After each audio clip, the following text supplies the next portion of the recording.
Hi எல்லோரும் எப்படி இருக்கீங்க? இன்றைக்கி வந்து ஒரு இன்ட்ரெஸ்டிங்கான விலாக் பார்க்க போகிறோங்க. ஆக்சுவலாக வந்து வீட்டை நான் வந்து ஆர்கனைஸ் பண்ணி ரொம்ப மாதங்களாச்சு. நான் ரொம்ப நாளாகவே நினச்சிட்டு இருந்தேன் கொஞ்சம் பொருட்கள்லாம் வந்து டீக்ளட்டர் பண்ணணும் அப்படின்ட்டு.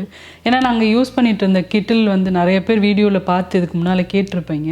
அந்த கிட்டில் பார்த்திங்கன்னா அது அவ்வளோ தூரம் இப்போ வந்து நல்லா இல்லை. உள்ளெல்லாம் கொஞ்சம் ரஸ்ட்டு ஃபார்ம் ஆக ஆரம்பிச்சிருச்சு. நானும் எவ்வளோ மெத்தட் யூஸ் பண்ணி க்ளீன் பண்ணியும் பார்த்துட்டேன். அது வந்து சரியாக ஆகலை. ஸோ அந்த மாதிரி ஒரு சில எலக்ட்ரானிக் பொருட்கள் வந்து டீக்ளட்டர் பண்ண வேண்டியது இருந்தது. அதே மாதிரி பார்த்திங்கன்னா நம்ம ரெகுலராக யூஸ் பண்ணுற பொருட்களுமே வந்து ரொம்ப பழசானதை ஒரு பாயிண்டில் நம்ம வந்து டிஸ்கார்ட் பண்ண வேண்டியது தான் இருக்கும்.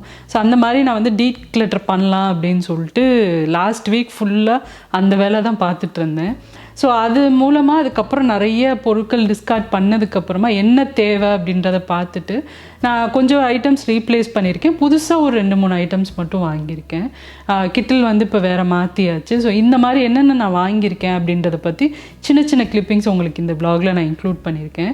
அதுக்கப்புறமா பிரேக்ஃபாஸ்ட்டுக்கு இன்றைக்கி பார்த்திங்கன்னா இட்லியும் சூப்பரான ஒரு தக்காளி குழம்பும் பண்ண போகிறேன். ரொம்ப சிம்பிளான ரெசிபி, ரொம்ப டேஸ்ட்டாகவும் இருக்கும். கண்டிப்பாக உங்களுக்கு இந்த வ்ளாக் வந்து இன்ட்ரெஸ்டிங்காகவும் யூஸ்ஃபுல்லாகவும் இருக்கும்னு நினைக்கிறேன். வீடியோ ஃபுல்லாக பாருங்கள்.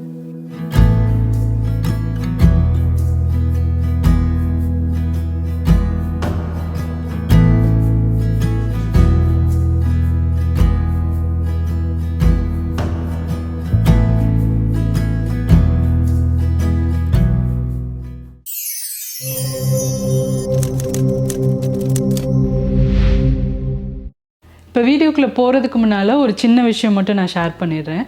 இப்போ நான் வந்து இந்த மாதிரி இந்த வீடியோவில் காட்டுற ப்ராடக்ட்ஸ் எல்லாம் பார்த்துட்டு ஒரு சிலர் வந்து லிங்க்கு கேட்பீங்க, ஆன்லைன் லிங்க்கு. முன்னெல்லாம் நான் வந்து டிஸ்கிரிப்ஷனில் நிறையா லிங்க் ஷேர் பண்ணுவேன் நான் யூஸ் பண்ணுற ப்ராடக்ட்ஸ். இப்போ ரீசெண்டாக யூடியூப்பில் வந்து பாலிசி சேஞ்ச் பண்ணியிருக்காங்க. எங்களால் வந்து எந்த லிங்க்குமே டிஸ்கிரிப்ஷனில் ஷேர் பண்ண முடியாது. அதை மீறி நாங்கள் ஷேர் பண்ணோன்னாலும் ஆட்டோமேட்டிக்காக யூடியூப் வந்து அதை ரிமூவ் பண்ணிடுது. ஸோ அந்த காரணத்தினால நான் இந்த வீடியோவில் வந்து எந்த லிங்க்குமே நான் ஷேர் பண்ணலை. உங்களுக்கு சப்போஸ் இப்போ நான் காட்டுற ப்ராடக்டில் ஏதாவது ப்ராடக்ட் வந்து பிடிச்சிருக்கு, அதோட லிங்க் தேவை அப்படின்னா எனக்கு எதர் மெயில் ஐடி இல்லாட்டி என்னோட இன்ஸ்டாகிராம் ஐடிக்கு நீங்கள் எனக்கு டெக்ஸ்ட் அனுப்புங்க. எனக்கு எந்த ப்ராடக்ட்ஸ்லாம் அவைலபிளாக இருக்கோ அந்த ப்ராடக்டோட லிங்க் நான் உங்களுக்கு ஷேர் பண்ணுறேன். என்னோட மெயில் ஐடியும் இன்ஸ்டா ஐடியும் நான் வந்து டிஸ்கிரிப்ஷனில் கொடுத்துருக்கேன், செக் பண்ணி பாருங்கள். ஃபஸ்ட்டு நம்ம பார்க்க போகிற ப்ராடக்ட் வந்து ஆயில் டிஸ்பென்சர். இது வந்து கிளாஸ் ஆயில் டிஸ்பென்சருங்க. ரொம்ப நல்லா இருக்குது. இது வந்து ஒரு 750 ml அளவுக்கு எண்ணெய் பிடிக்கும். இதில் என்ன ஸ்பெஷல், எதனால் இது நான் வாங்கினேன் அப்படின்னா, இந்த மாதிரி நம்ம சாய்க்கிறப்போ ஆட்டோமேட்டிக்காக லிட் வந்து ஓப்பன் ஆகிக்கிறோம். நம்ம வந்து திரும்ப அதை வந்து ஸ்ட்ரைட் ஆகினதுக்கப்புறமா அது க்ளோஸ் ஆகிடும். ஸோ அது மட்டும் இல்லைங்க, இதில் வந்து உள்ள இந்த நாசல் பாருங்கள். இது வந்து எண்ணெய் நம்ம ஊற்றுறப்போ வெளியில் வலிஞ்சு வர்றதில்லை. எந்த ஆயில் டிஸ்பென்சராக இருந்தாலும் நம்மளுக்கு கொஞ்சம் ட்ராப் எண்ணெய் வந்து நம்ம ஊற்றுனதுக்கப்புறமா வெளியில் வரும். அதை வந்து நம்ம துடைக்க வேண்டியது இருக்கும். அது நாள் பட பார்த்திங்கன்னா அது ஒரு மாதிரி பிசு பிசுன்னு ஆக ஆரம்பிச்சிடும். பட் இந்த ஆயில் டிஸ்பென்சரில் அந்த மாதிரி பிரச்சனையே சுத்தமாக இல்லை. எனக்கு அதுதான் இதில் ரொம்ப பிடிச்சிருந்தது. நீட்டாகவே இருக்குது. அதே மாதிரி அந்த ஆயில் கண்டெய்னர் மேலே பார்த்திங்கன்னா நம்ம லிட்டும் ஈஸியாக ஓப்பன் பண்ணி நம்ம க்ளீன் பண்ணிக்க முடியும். இந்த மாதிரி டிட்டாச் பண்ணிவிட்டு நம்ம வந்து க்ளீன் பண்ணிக்கலாம். ரொம்ப நல்லா இருந்தது. ஸோ அதனால தான் இது நான் வாங்கினேன். அடுத்ததை பார்த்திங்கன்னா வீட்டுக்கு வந்து நான் சிங்க்கு பக்கத்தில் சோப் டிஸ்பென்சர் வந்து வாங்கலாம் அப்படின்னு சொல்லிட்டு மாற்றிருக்கேன். ஏற்கனவே நான் யூஸ் பண்ணிகிட்டு இருந்தது பார்த்திங்கன்னா லிட்டு அந்த பம்ப் பண்ணுற இது போயிடுச்சு, ஸ்ப்ரிங்கு. அது சரியாகவே பம்ப் ஆகி வரமாட்டேங்குது. ஸோ அதனால் நான் வந்து கொஞ்சம் செட்டாக அப்படியே வாங்கலாம் அப்படின்னு சொல்லிட்டு வாங்கியிருக்கேன். ஒன்றில் வந்து நான் டிஷ்வாஷிங் லிக்விட் தான் ஊற்றி வைக்கிறேன். இன்னொன்று வந்து ஹேண்ட் சோப்புக்கு, அதாவது ஹேண்ட் வாஷ் வந்து ஊற்றி வைக்க போகிறேன். மெயினாக பார்த்திங்கன்னா அதை வந்து நான் இப்போ லேபிள் பண்ண போகிறேன்.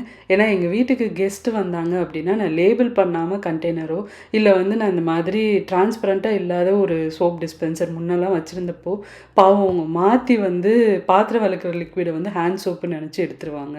ஸோ அதுக்கப்புறம் நான் வந்து வேகமாக வந்து சொல்கிற மாதிரி இருக்கும். ஸோ அதனால் நான் வந்து சரி லேபிள் பண்ணிட்டா எல்லாருக்குமே ஈஸியாக இருக்கும். அதுவும் ப்ளஸ் வந்து இது கலர் பார்த்திங்கனாலே தெரியும், கொஞ்சம் நல்ல பிரைட் கலர்ஸில் இருக்குது. எது ஹேண்ட் சோப்பு எது வந்து பாத்திரம் கழுவுற லிக்விட்னே தெரியாது. ஸோ அதனால் நான் வந்து என்னோடய லேபிள் மிஷின் யூஸ் பண்ணி இந்த மாதிரி லேபிள் பண்ணிக்க போகிறேன். இதுக்கு வந்து ஒரு ட்ரேயும் வருது.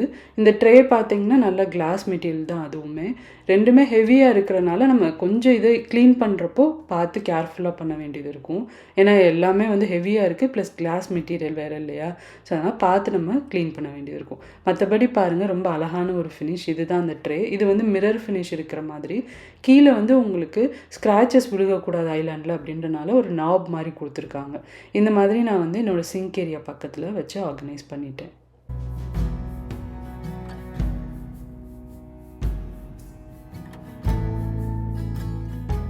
அடுத்த ப்ராடக்ட் பார்த்தீங்கன்னா, என்னோட அடுப்பு பக்கத்தில இந்த ஸ்டாண்ட் வைக்கலான்னு சொல்லிட்டு இது வாங்கியிருக்கேன். ஏன்னா உப்பு ஜாடி இதெல்லாம் வைக்கிறதுக்கு எனக்கு தேவைப்படுது. அதனால 2 டயர் இருக்கிற மாதிரி வாங்கியிருக்கேன். இது கம்ப்ளீட்லி வுட்டு தாங்க. இந்த மாரி நம்ம அடுப்பு பக்கத்தில வச்சுக்கலாம். இல்லாட்டி நீங்க வந்து ஐலேண்ட்ல எங்க நீங்க ஆர்கனைஸ் பண்ணணும், நெறைய பொருட்கள் இருக்கு அப்படின்ற மாரி இருக்கிற இடத்துல நீங்க வச்சீங்க அப்படின்னா ரொம்ப அழகா இருக்கும். ஸோ இது ஃபுல்லாவே வுட் ஃபினிஷ்ல இருக்கிறனால ரொம்ப நல்லாயிருக்கு. நல்ல குவாலிட்டியானதும் கூட.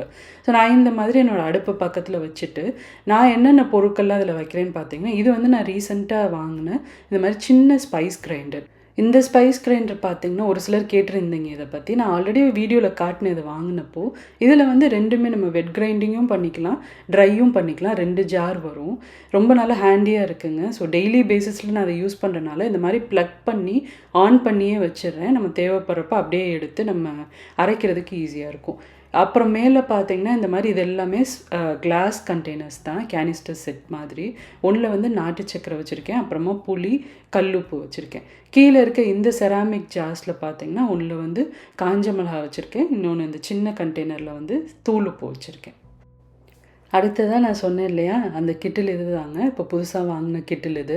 இது வந்து ஃபுல்லாவே கிளாஸ் கிட்டில் தான். எனக்கு இது ரொம்ப புடிச்சிருந்தது டிரான்ஸ்பரண்டா இருக்கிறது. அதே மாரி வெளியில ஃபுல்லா ஸ்டெயின்லெஸ் ஸ்டீல் பாடிலயும் குடுத்துருக்காங்க. இது ரொம்ப நல்லா இருக்குங்க. நான் வச்சிருந்தது வந்து உள்ள ஃபுல்லா வந்து ஸ்டெயின்லெஸ் ஸ்டீல் இருந்தது. அதே மாதிரி மேல மவுத் வந்து கொஞ்சம் சின்ன ஓப்பனிங் தான். அதில வந்து பார்க்குறதுக்கு ரொம்ப அழகா இருக்கும் அந்த கெட்டில். ஆனா வந்து கிளீனிங் கொஞ்சம் கஷ்டமா இருந்தது. பட் இது வந்து கிளீனிங் ரொம்ப ஈஸியா இருக்கு. ஏன்னா வந்து நம்ம மேல டிட்டாச் பண்ணிக்கவும் முடியுது. ஸோ அதனால கிளீனிங் ரொம்ப ஈஸியா இருக்கு. இப்ப அடுத்ததா இந்த ஒரு சின்ன ஸ்பூன் வெயிங் ஸ்கேல் தான் வாங்கியிருக்கேன். இது வந்து என்ன பர்ப்பஸ்க்குன்னு பார்த்தீங்கன்னா, என்கிட்ட வெயிங் ஸ்கேல் இருக்கு. ஆனா கொஞ்சம் பெருசு. அது நம்ம நார்மலா ஒரு 5 கேஜிஸ் வரைக்கும் என்ன நம்ம கிச்சன்ல ஏதாவது வெய் பண்ணணும் அப்படின்னாலும் பண்ணிக்கலாம். பட் இது வந்து பார்த்தீங்கன்னா, சின்னதா இருக்கிறனால, நமக்கு ஏதாவது சின்ன சின்ன ஐட்டங்கள் அதாவது பவுடர்ஸ்லாம் அரைக்கிறப்போ, சின்ன சின்ன ஐட்டங்கள் அதாவது கிராம்பு, ஏலக்காய் இந்த மாரி கம்மி குவான்டிட்டிலாம் மெஷர் பண்ணுறதுக்கு இந்த ஸ்பூன் வெயிங் ஸ்கேல் வந்து ரொம்ப யூஸ்ஃபுல்லா இருக்கும். இது வந்து மேக்ஸிமம் 300 கிராம்ஸ் வரைக்கும் தான் நீங்க வெய் பண்ண முடியும். அடுத்ததா இந்த ஒரு ஸ்டீல் ஸ்டாண்ட் வாங்கியிருக்கேன். இது என்னன்னு பார்த்தீங்கன்னா, வுடன் சாப்பிங் போர்ட்ஸ்லாம் இருக்கு இல்லையா? அதெல்லாம் ஆர்கனைஸ் பண்ணுறதுக்காண்டி ஐக்கியாலேருந்து நான் வாங்குனது. ஸோ இது நல்ல ஸ்டெடியா இருக்குங்க. நல்ல ஹெவியாவும் இருக்கு. நல்ல குவாலிட்டி. ஸோ என்கிட்ட இருக்க சாப்பிங் போர்ட்ஸ் எல்லாத்தையும் ஒண்ணா ஆர்கனைஸ் பண்ணலாம் அப்படின்னு சொல்லிட்டு இது வாங்கியிருக்கேன். இது நம்ம சாப்பிங் போர்ட்லாம் வைக்கிறதுக்கு நல்லாவே யூஸ்ஃபுல்லா இருக்கும். ஏன்னா, அது நல்ல ஸ்டெடியா இருக்கிறனால, சாப்பிங் போர்டோட வெயிட் வந்து இது நல்லாவே தாங்குது. நான் அதாவது சப்பாத்தி தேய்க்கிற கட்டை, அப்புறம் இருக்கிற different sizes of chopping board எல்லாத்தையுமே இந்த மாதிரி ஒரே இடத்துல ஆர்கனைஸ் பண்ணியாச்சு. இப்ப அடுத்ததா ஒரு ப்ராடக்ட் கொஞ்சம் பெரிய ப்ராடக்ட் தான் பார்க்க போறோம். துணி காய வைக்கிற ஸ்டாண்டுங்க. இங்க அயர்லாண்ட பொறுத்தவரைக்கும் துணி காய வைக்கிறது அப்படின்றது வந்து ஒரு பெரிய சேலஞ்சிங்கான ஒரு டாஸ்க் தான். நம்ம ஊர் மாதிரி நம்ம வெளியில கொடி கட்டி துணியெல்லாம் காய போடுறது அப்படின்றது இங்க இம்பாசிபிள். அந்த மாரி கான்செப்ட்டே இங்க கிடையாது. ஒண்ணு நம்ம வந்து ட்ரையர்ல காய வச்சுக்கணும். இல்லன்னா நம்ம இந்த மாரி ஸ்டாண்ட் வாங்கி வீட்டுக்குள்ளே ஹீட்டர்ஸ் பக்கத்துல வச்சு காய வச்சோம் அப்படின்னா தான் துணி வந்து காயும். ஸோ அதனால நம்ம வந்து இந்த மாரி வெர்டிகல் ஸ்டாண்ட் மாதிரி ஏதாவது வாங்கணும் அப்படின்னா, இடம் கொஞ்சம் சேவ் ஆகும். கொஞ்சம் நம்மளுக்கு வந்து காய போடுறதுக்கு ஈஸியா இருக்கும் அப்படின்னு சொல்லி யோசிச்சு, நாங்க இந்த ஸ்டாண்ட் வாங்கியிருக்கோம். இது உண்மையாவே சொல்றேன் ரொம்ப நல்லாயிருக்கு. குவாலிட்டியும் நல்லா இருக்கு. அதனால உங்களுக்கு துணியோட வெயிட்டும் நல்லா தாங்குது. ஸோ இது அசெம்பிள் பண்றது ஒண்ணும் பெரிய டாஸ்க் கிடையாது. ரொம்ப ரொம்ப ஈஸி தான். உள்ளே வந்து உங்களுக்கு ஒரு சின்ன மேனுவல் குடுத்துருப்பாங்க. அந்த மேனுவல் பார்த்து நீங்களாவே அசெம்பிள் பண்ணிடலாம். அவ்வளோ ஈஸியா தான் இருந்தது இது. அதே மாரி இதில இன்னொரு ஸ்பெஷாலிட்டி என்னன்னா, கீழ வந்து உங்களுக்கு அந்த ஸ்டாண்ட்ல இந்த மாதிரி ரோலர் குடுத்துருக்காங்க. ஸோ அதனால நீங்க துணி காய வச்சுட்டு, எங்கனாலும் நீங்க ஈஸியா மூவ் பண்ணிக்க முடியும். அந்த அளவுக்கு நல்ல ஒரு ஃப்ரீ ரோலிங் இது மாதிரி தான் குடுத்துருக்காங்க. பாருங்க இந்த மாரி தான் அந்த ஸ்டாண்ட் இருக்கு.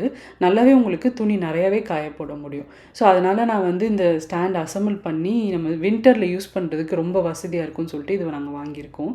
இப்ப நான் வந்து வாஷிங் மிஷின்ல துணிய லோட் பண்ணிட்டு, அடுத்ததா நான் சொன்னேன் இல்லையா, பிரேக்ஃபாஸ்ட் இதெல்லாம் செய்யணும். ஸோ அந்த குக்கிங் வேலைய நம்ம பார்க்கலாம்.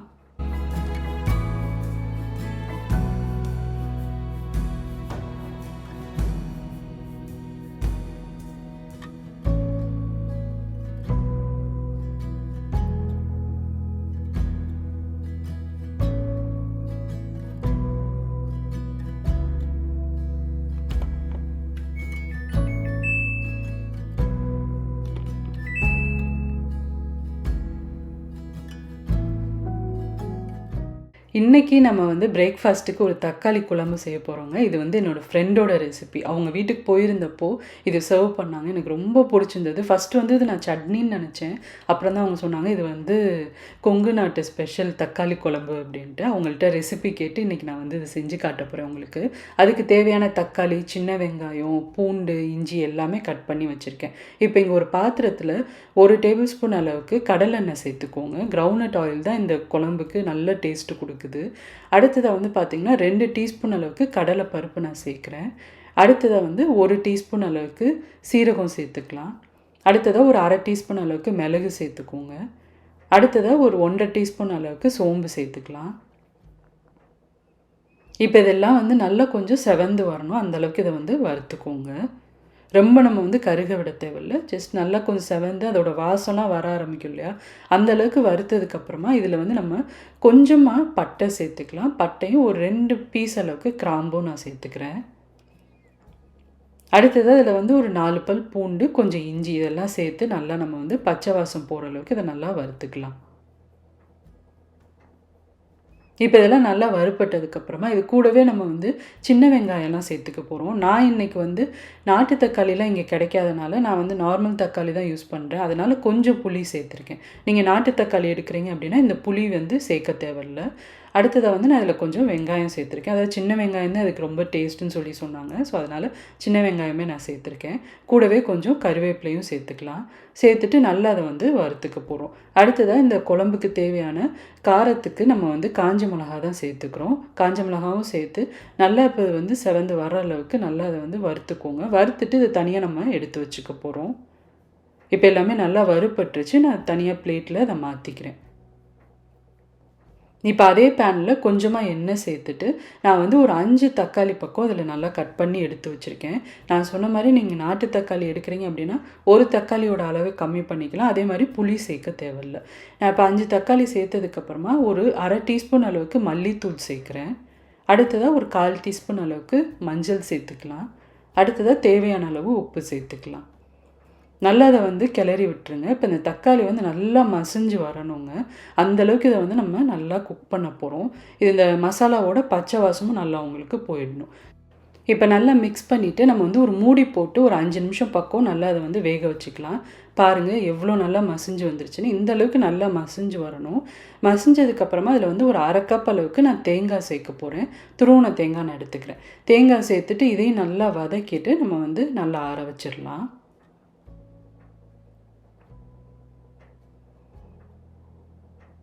அவ்வளோதாங்க, எல்லாமே நல்லா வதக்கியாச்சு. இப்போ எல்லாம் ஆறுனதுக்கப்புறமா நம்ம மிக்ஸி ஜாரில் சேர்த்து இதை வந்து சட்னி பதத்துக்கு நல்லா அரைச்சி எடுத்துக்கலாம். இப்போ நம்ம வதக்கி எடுத்து எல்லாத்தையுமே மிக்ஸி ஜாரில் சேர்த்து நல்லா அரைச்சிக்கலாம். நான் இன்றைக்கி வந்து என்னோடய ஹாமில்டன் பீச் மிக்ஸி தான் யூஸ் பண்ணுறேன். இதை பற்றி ரிவ்யூ வந்து ஒரு சிலர் கேட்டிருந்தீங்க. ஸ்டில் உங்களுக்கு வந்து ரிவ்யூ பார்க்கணும் அப்படின்னா இந்த வீடியோவில் கமெண்ட்டில் சொல்லுங்கள். நான் வந்து சீக்கிரமே அந்த ரிவ்யூ வீடியோ போஸ்ட் பண்ணுறேன். இப்போ வந்து நம்ம எல்லாத்தையும் சேர்த்து மிக்ஸி ஜாரில் சேர்த்து நம்ம வந்து இதை நைஸாக மட்டும் நல்லா அரைச்சிக்கணும். நம்ம நார்மலாக சட்னிலாம் அரைப்போம் இல்லையா, அதே மாதிரி தேவைப்பட்டால் நீங்கள் கொஞ்சம் தண்ணியும் சேர்த்து நல்லா நைஸாக இந்த மாதிரி அரைச்சி எடுத்துக்கோங்க. இது அரைச்சதுக்கப்புறமா நம்ம வந்து குழம்பு டைப்பில் செய்ய போகிறோம். நான் வந்து சட்னி அப்படியே வந்து அரைச்சி செய்கிற மாதிரி சட்னி டைப்புன்னு நினச்சேன் ஃபஸ்ட்டு. அதுக்கப்புறம் தான் சொன்னாங்க நம்ம அரைச்சதுக்கப்புறமா நம்ம குழம்பு மாதிரி இதை திரும்ப கொதிக்க விட்டு நல்லா நம்ம வந்து ரெடி பண்ணணும் அப்படின்னு சொல்லி சொன்னாங்க. இப்போ வந்து திரும்ப நான் அதே பேனில் ஒரு 2 டேபிள் ஸ்பூன் அளவுக்கு கடலெண்ணெய் சேர்த்துருக்கேன்.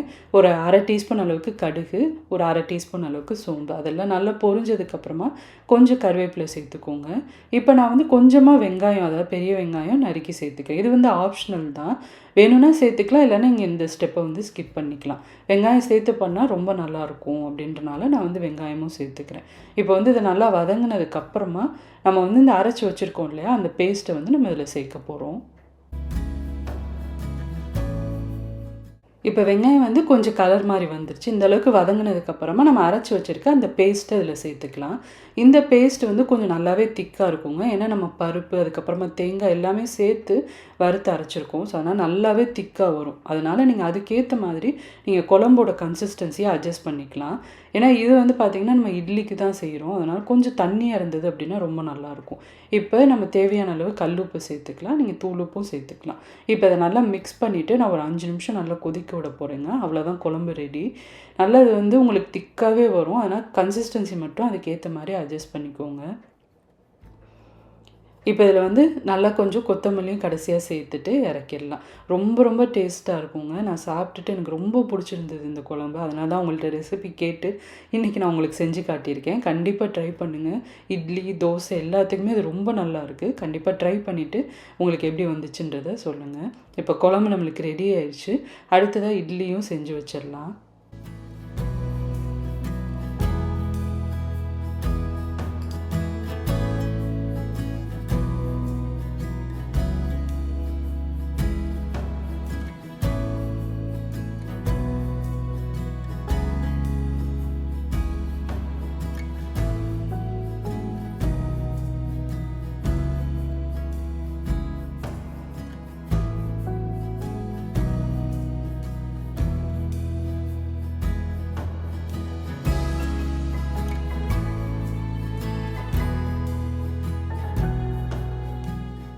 இப்போ சுட சுட இட்லியோட இந்த தக்காளி குழம்பு ஊற்றி சாப்பிட்டோம் அப்படின்னா அவ்வளோ டேஸ்ட்டாக இருக்குங்க. கண்டிப்பாக ட்ரை பண்ணுங்கள் மிஸ் பண்ணாமல்.